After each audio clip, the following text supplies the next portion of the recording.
जी अस्सलाम वालेकुम। तो हम आ गए हैं मेट्रो, कहाँ से, वापसी पे एयरपोर्ट से, क्योंकि रास्ते में पड़ता है और चीज़ें ख़त्म हो चुकी हैं। अंडे, दूध, डबल रोटी सब कुछ लेना है, तो हमने कहा कि चलें मेट्रो चलते हैं और ये चल के यहाँ से चीज़ें ख़रीद लेते हैं।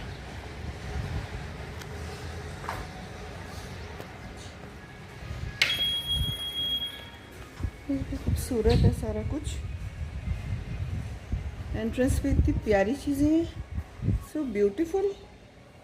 ये देखिए सब कुछ मिलता है, खूबसूरत चीज़ें यहाँ पर, ये सारा कुछ है। कार शॉप है, कार तो नहीं है, कार की चीज़ें अलबत्ता पड़ी हैं। बैग्स हैं हर किस्म के, और यहाँ पर भी आपने जो कुछ करना है ना, आपको मुयस्सर है। यार ये तो मेरी पसंद की चीज़ें हैं।